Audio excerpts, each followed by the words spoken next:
प्रतिष्ठा पर ये धाम गहल चहल लगी रही जो व्यवस्था सब थिला ताहा ए स्थान रे हमको देखा मिलूँ जे प्रति समय रे ए स्थान रे लोक मानकर गहली थाए। आज हूँ भगवान दासंकर श्राद्ध वार्षिक ये श्राद्ध वार्षिक किसी कार्यक्रम रोचे। भगवान दासंकर आज 25तम पंचविंशतम श्राद्ध वार्षिक आम पालन कर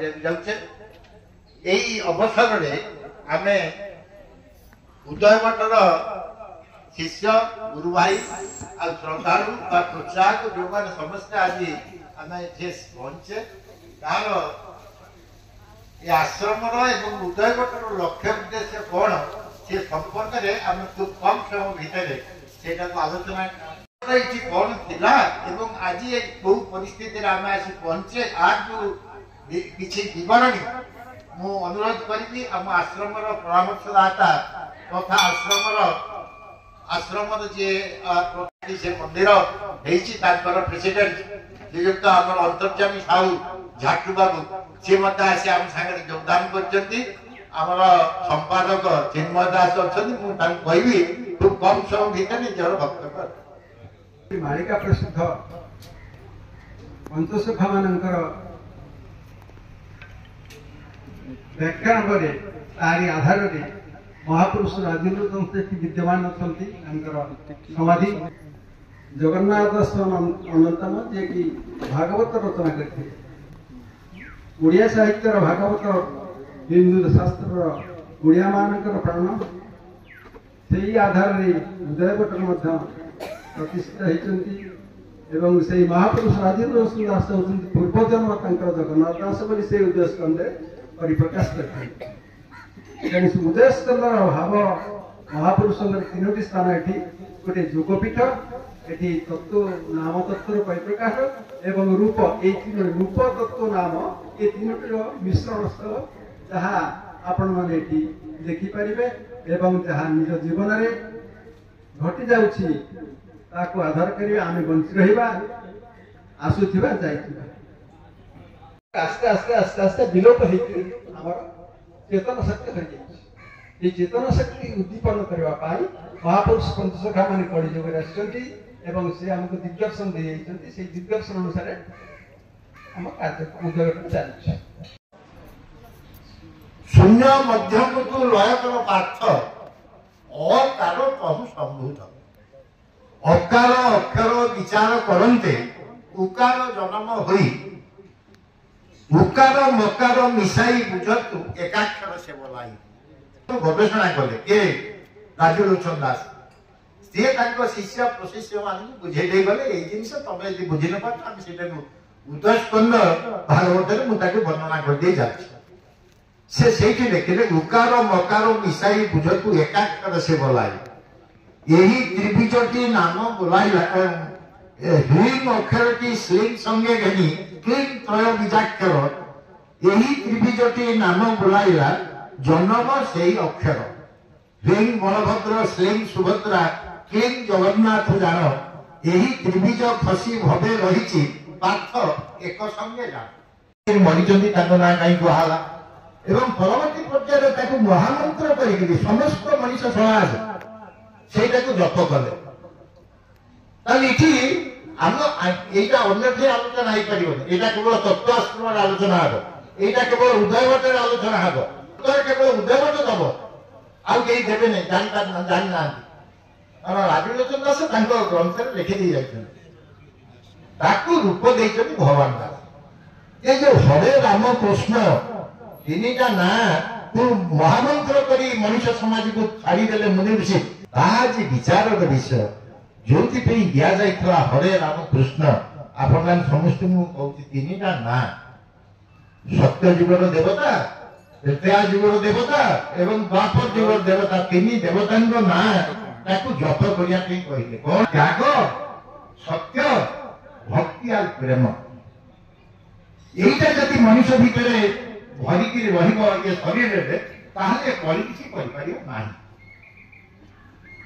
कौन से त्याग सत्य भक्ति आ प्रेम ये जो जिनिस कहले 5000 वर्ष बीतीगलानी मत कहतु आज सामाजिक स्थिति कौन अच्छी बाप पुओ संपर्क नहीं स्वामी स्त्री संपर्क नहीं समाज में विशृंखला शासन क्षेत्र में आहरी विशृंखला आ विशेषकर धर्म क्षेत्र में यहीटा को आम उदयभट्ट कहूँ यहाँ विशेषकर धर्म क्षेत्र में चरम विशृंखला आज धर्म क्षेत्र में चरम विशृंखला सबुठ द्वंद्व आ ग्लानि ना यार समाधान गीता कही जरा जरा ही धर्म से तेणु जिते समाज में द्वंद्व आ ग्लानि देखादेव से अवतार परम ब्रह्मंकर दशम अवतार समय पहुंची दशम अवतार आविर्भाव है से दशम अवतार जो कल्कि समस्ते कहीगले गोटे घोड़ा गोटे खंडा धरिकी गोटे लोक आसो ध्वंस कर यह संभव केमती गोटे असंभव कथा राजीलोचन दास लिखिदेले कथा अनुसार भगवान दास ये कल्कि मूर्ति नाम आ तत्वटा प्रकाश करके गले यहाँ संभव केमती यहाँ संभव हूँ तत्व बुझिले गोटे भ्रांति आ कहले से नुह कहले जमी कहीकि समझे शुणी जाती बहुत आलोचना होना ये शुणारे ना यहाँ हूँ तत्व आश्रम ये तीनटार आवश्यकता अच्छी ये कली ध्वंस तार प्रथम पर्यायर भगवान दास 1984 मसीह गारू आनिले कौटू ना नागामठ आम कायापट नागामठू 86 मसीह सारा आज्ञा से तो भगवान दास कल चलीगले ये तो कहीगले कल्कि उपास किए राजीलोचन दास सी तो गले ही आम बर्तमान क्या पचारिया या द्वारा केमिति संभव आज जदि गोटाए लोक घोड़ा बसिक आसे तो बहुत दूर AK-47 हो कि मिसाइल द्वारा आम उड़े नहीं पार ये कली ध्वंस आम एत लोक गुड़ा कौन रोका समस्त आसिक भगवान दास कथार एकमत हो राजीलोचन दास कहीगले आम आसिक बसिक ये कथा करुचे 100 वर्ष होगा राजीलोचन दास गले लक्ष्य उद्देश्य को आम एपर्यंत कहीं बुझीपारे द्वारा जो कल्कि कथा राजीलोचन दास कही भगवान दास तार रूपटा देखते कल्कि ये आम चारिड़े रूप अच्छी किंतु दारू मूर्ति गठन होकर दैनंदिन पूजार्चना हवा ये हूँ प्रथम आ भर कौन ना ये से जो कथा या द्वारा केमी संभव हो पार सत ना मिछ जदि सत आमको बुझाओ वास्तवता कौन आर अच्छी केमी गोटे खंडा या द्वारा ये दुनिया को आज 700 कोटी लोक पृथ्वी 700 कोटी लोक भितर केमी प्रवेश कर वास्तवता कौन ये विषय शास्त्र कौन कहूँ जो गुरुदेव मैंने आपको ये गले से कौन कहते एवं जो आम शिष्य मैंने जो मैंने आसिक अनुष्ठान में पहुंचीचु आम से विषय कौन जाचे मालिका वर्णित पीठ उदयभट्ट आसी आम माँ कि कथा है माँ ये पीठ विषय किसी आलोचना रखिए शशुर श्राद्ध दिवस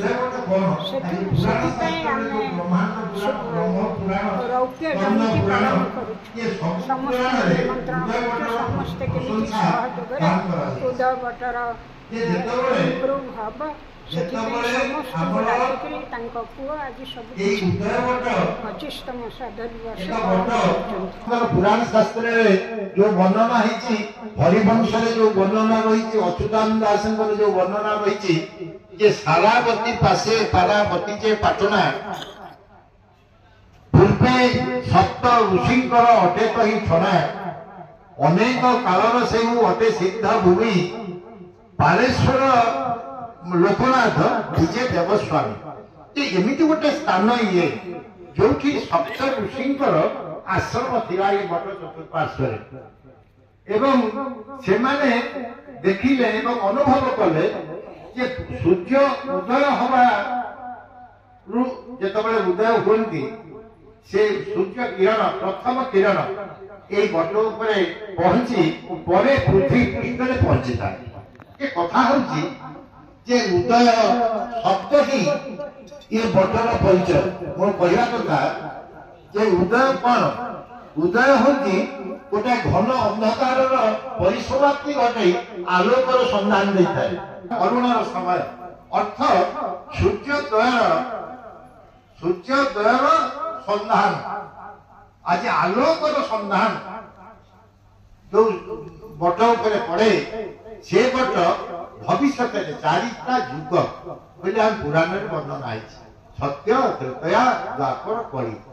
ଇଏ ଚତୁର୍ଯୁଗର ଶେଷ ସମୟ କଳିଯୁଗରେ ଆମେ ଆସି ଉପସ୍ଥିତ ହେଇଛେ। ଏବଂ ଏହି କଳିଯୁଗରେ ଉଦୟ ବଟର କଣ କାର୍ଯ୍ୟ? ସତ୍ୟ ଯୁଗରେ କଣ କାରଣ ହବ ନା ଯୁଗାନ୍ତକାଳୀନ ସମୟରେ କଳ୍କି ଅବତାରଙ୍କର ପରିପ୍ରକାଶ କିଛି ଘଟିବ। କଳ୍କି ଅବତାର କହିଲେ ଯୋଉ ଆଧ୍ୟାତ୍ମଦର୍ଶୀ ମାନେ, ଆମର ଭାରତୀୟ ଆଧ୍ୟାତ୍ମଦର୍ଶୀ ଦିଗଦର୍ଶିକା ମାନେ ଯୋଉ କଥା ଲେଖିଛନ୍ତି ଯେ 10 ଅବତାରର ପରିକଳ୍ପନା କରାଯାଇଛି। ମୁଁ ଟିକେ ସମ୍ୟକ ସମ୍ପୂର୍ଣ୍ଣ ଭାବେ କହିହବନି କାରଣ ସେ ସମୟ ନୁହେଁ। ମୁଁ ଖାଲି ସମ୍ୟକ ଆପଣମାନଙ୍କୁ ଧାରଣା ଦେବାକୁ ଚାହୁଁଛି। ଆଜି ଯୋଉ 3ଟା ଅନୁଷ୍ଠାନ ବୋଲି ଏଠି କହୁଛନ୍ତି, ସେଇଥିପାଇଁ ଏ କଥାଟା କହିବାର ମତେ ବାଧ୍ୟ କରୁଛି ଯେ ଏ ଯୋଉ ବଟ, ଏ ବଟ ମୂଳେ କଳ୍କି ଅବତାର ଅର୍ଥ ମହାପ୍ରଭୁ ପରମ ବ୍ରହ୍ମଙ୍କର ଯୋଉ 10ମ ଅବତାରର ପରିପ୍ରକାଶ ଘଟିବ। ଆଚ୍ଛା, ଏକଥା ସମସ୍ତେ ଲେଖିଲେ ଏବଂ ଏ ପୀଠର ଆବିଷ୍କାରକ ଅର୍ଥ ଉଦୟବଟ ସେତେବେଳେ ଜଣା ନଥିଲା କୋଉଠି ଅଛି ବୋଲି। ସେ ଜଙ୍ଗଲରେ ପରିପୂର୍ଣ୍ଣ ହେଇଯାଇଥିଲା, ମୁନି ଋଷି ମାନେ ଯାଇଥିଲେ, ଇଏ ବିଭିନ୍ନ ସମୟ ବିତି ଯାଇଛି। ସେତେବେଳେ କଣ ହେଇଛି ନା ଇଏ ଆବିଷ୍କାରକ ଯିଏ କଲେ ସନ୍ଥ ମହାପୁରୁଷ ବୋଲି ଆମେ କହୁଛୁ ରାଜୀବ ଲୋଚନ ଦାସ, ସେ ପୁରୀ ପଳେଇଲେ। ସେ ଦିଗ୍ଦ୍ରଷ୍ଟା, ସେ କିଛି ଜାଣିପାରିଲେ ଏବଂ ଅନୁଭବ କଲେ ଏବଂ ସେ ଗଲେ ମହାପ୍ରଭୁଙ୍କ ପାଖକୁ, ଗଲେ ଶ୍ରୀକ୍ଷେତ୍ରକୁ। କିନ୍ତୁ ସେ ଶ୍ରୀକ୍ଷେତ୍ରରେ କିଛି ସମୟ ରହିବା ପରେ ତାଙ୍କୁ ନିର୍ଦ୍ଦେଶ ହେଲା ଯେ ତମର ଏଠି କାମ କିଛି ନାହିଁ, ତମେ ଯାଅ ତମରି ଅଞ୍ଚଳ ମାଙ୍କ ପାଖକୁ ଯାଅ, ଶାରଳାଙ୍କ ପାଖକୁ ଯାଅ, ସିଏ ତମକୁ ନିର୍ଦ୍ଦେଶ ଦେବେ।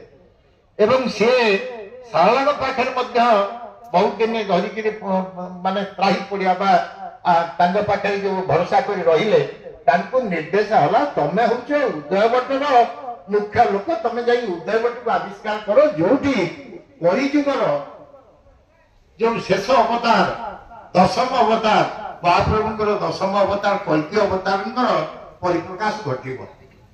ସେଠି ସେ ଆସିଲେ 1903 ମସିହାରେ। ଆପଣ ଗତ ଶତାବ୍ଦୀର ପ୍ରାରମ୍ଭରେ ଏ କ୍ଷେତ୍ରକୁ ଆସିଲା ବେଳକୁ ଏ ସାଂଘାତିକ ଜଙ୍ଗଲ, ଯୋଉଠି କି କିଛି ଆସିବାର ବାଟ ନାହିଁ। କିନ୍ତୁ ସେ ବହୁ କଷ୍ଟ ସ୍ୱୀକାର କରି ସେ ଯୋଉ ଆଦେଶ ନିର୍ଦ୍ଦେଶ ମାଙ୍କର ଯୋଉ ନିର୍ଦ୍ଦେଶ ପାଇଥିଲେ, ତାରି ଫଳରେ ବାଘ ଶ୍ୱାପଦ ସଂକୁଳ ପରିସ୍ଥିତି ପରିବେଶ ଭିତରେ ସେ ଏଠି ଆସି ପହଞ୍ଚିଲେ ଏବଂ ଏ ବଟକୁ ଆବିଷ୍କାର କଲା। ଏଇ ହଉଛି ଉଦୟ ବଟ, ଯୋଉ ପୁରାଣ ଶାସ୍ତ୍ରରେ ଲେଖାଯାଇଛି ଏବଂ ମାଳିକା ସାହିତ୍ୟରେ ଯାହାର ବର୍ଣ୍ଣନା କରାଯାଇଛି, ଇଏ ହଉଛି ସେହି ବଟ। ଉଦୟ ବଟ ପାରୁଛରେ ନୀଳା ଉଦୟ ହବ, ଅନାହତ ଧ୍ୱନି ଶବଦେ ଚୌଦିଗ କମ୍ପିବ, ଚାରିଦିଗ ଭକ୍ତ ସେଠାରେ ଆସି ହୋଇବେ ଭେଟ, ଚରଣ ସେବାରେ ଲାଗିବେ ଲୀଳା ହେବ ପ୍ରକଟ। ଚରଣ ଅର୍ଥ ସେ ମହାପ୍ରଭୁଙ୍କର ସେବାରେ ये भक्त माने एकजुट हेबे एवं ईश्वर चारिपटु लोक आसी पहुंचे रति गवेषणा करी से सिद्धांत कले एवं से लिखि दे गले कहिले आमर तांकर शिष्य मानकु कहिले एवं लिखि दे गले कल्की उवाच जे तीनिटा अस्कंद मस्कंद उदयस्कंद तीनिटा लिखिछन्ति जोडा अप्रकाशित एपर्यंत भी अछि बाली कागज रे कंटा धेरे नाली धेरे लिखा है से अच्छी प्रकाश हम आगु किंतु गोटे उदयस्कंद से सही बाली कागज रे लिखा है जहाकू परवर्ती समय रे तांकर प्रमुख शिष्य दुर्योधन पट्टनायक आमर तांको सुपुत्र वैष्णवचरण पट्टनायक आम पाखे उपस्थित होचंती से सेटाकू से पांडुलिपिटाकू उद्धार करी ताकू छापी देले जे कोन सेटा ना सेटा होची कल्की कथा कहते उवाच आमर जो भागवत से किए पाटी करछि तांकर आउ जड़े प्रमुख शिष्य होचंती नारायण वीरवर सामंत से हमको कहले जो मीटिंग फिटिंग सब हला हम सभा रे से सभा प्रकाश कले जे आपण माने सब आश्चर्य हेइ जिवे जे पृथ्वी रे चहल पड़ी जीवो कोन ना गोटे काठर देवता कथा कहछि ନା କାଠର ଦେବତା କଥା କହୁଛି ଏ ପୃଥିବୀରେ ଚଳ ପଡିଯିବ। ସେ କିଏ ନା ସେ ହଉଛି କଳ୍କି ଉବାଚ। କଳ୍କି କଥା କହୁଛନ୍ତି ସମ୍ପୂର୍ଣ୍ଣ ବେଦ ବେଦ ଯାହାକୁ ବର୍ଣ୍ଣି ନ ପାରେ, ପୁରାଣ ଶାସ୍ତ୍ର ଯାହାକୁ ବର୍ଣ୍ଣି ନ ପାରେ, ତାକୁ ରାଜୁଲୋଚନ ଦାସ ଗୋଟିଏ ଅକ୍ଷରରେ ରଖିଦେଇ ଗଲେ ଓଂକାର। ସେ ଓଂକାରଟା କଣ, ଆମେ ବା କଣ ତାକୁ ବୁଝିଲୁ? ଆମେ ବୁଝିଲୁ କଣ ନା ସେ କହିଲେ ଓଂକାର ଅବଧାରିତ ହେଇ, ରାଜୁଲୋଚନ ଦାସ କହିଲେ ଓଂକାର ତତ୍ତ୍ୱରେ ଅବଧାରିତ ହେଇ ଏ କାର୍ଯ୍ୟକୁ କରିବ। ଓଂକାର ହଉଛି କଳ୍କି ତତ୍ତ୍ୱ, ସେଇଟାକୁ ସେ ବୁଝେଇଛନ୍ତି। ସେ ଯୋଉ ତାଙ୍କର ଉଦ୍ଦେଶ ସ୍କନ୍ଧରେ ସେଇଟା ଏପର୍ଯ୍ୟନ୍ତ ଅବୁଝା ହେଇକି ଆମ ପାଖରେ ରହିଗଲା, ଆମେ ତାକୁ ଜାଣିପାରିଲେ ନାହିଁ ଯେ ସେଇ ଯୋଉ ଓଂକାର ତତ୍ତ୍ୱଟା ସେ କହିଲେ। ଆମେ କଣ କଲେ ନା 6 ଅକ୍ଷ ସୂତାରେ ଗୋଟେ ଓଂକାର ପିତ୍ତଳର କରିକି ଛାତିରେ ପକେଇଲୁ, ଆମେ ସେଇଟା ହିଁ ବୁଝିଲୁ। କିନ୍ତୁ ସେଇଟା ଓଂକାର ତତ୍ତ୍ୱରେ ଅବଧାରିତ ହବା ଅର୍ଥ ଓଂକାର ତତ୍ତ୍ୱକୁ ବୁଝିବା। ଯେ ତତ୍ତ୍ୱ ଜ୍ଞାନ ସେଇଟା କଣ? ଯେ ତତ୍ତ୍ୱ ଜ୍ଞାନ ବୋଲି ଆମେ କହିଲେ ଯେ ବ୍ରହ୍ମ ଜ୍ଞାନକୁ ତତ୍ତ୍ୱ ଜ୍ଞାନ କୁହାଯାଉଛି। ଯେ ସେଇଟା ତାହେଲେ କଣ, ଏ ପ୍ରକାର ଭାବରେ ଆମେ ସେଇଟାକୁ ହାସଲ କରିପାରିବା ବା ଉଦୟ ମଠର ଯୋଉ ଲକ୍ଷ୍ୟ ଉଦ୍ଦେଶ୍ୟ ଅଛି ତାକୁ ଜାଣିପାରିବା ଏବଂ ସେଇ ଅନୁସାରେ ଆମେ ଆଗକୁ ଯିବା। ସେଥିପାଇଁ ସିଏ ଲେଖିଦେଇ ଯାଇଛନ୍ତି ତରତର ନହୀନ ସ୍ଥିର ତତ୍ତ୍ୱ ଗୁରୁଙ୍କୁ ସେବା କର ଧାରଣା ରାଜୀବ ଲୋଚନ ଦାସର ଧାରଣା ବ୍ରହ୍ମ ନାମ ସାର। ସେ ଉଦୟ ସ୍କନ୍ଧରେ ଲେଖିଦେଇ ଗଲେ ଏ କଥା ମୋର ସମୟ ଗଲାଣି। ତାପରେ ସେ ଯିବା ପରେ ତାପରେ ଆସିଲେ କିଏ ନା ଏ ଦୁର୍ଯ୍ୟୋଧନ ପଟ୍ଟନାୟକ।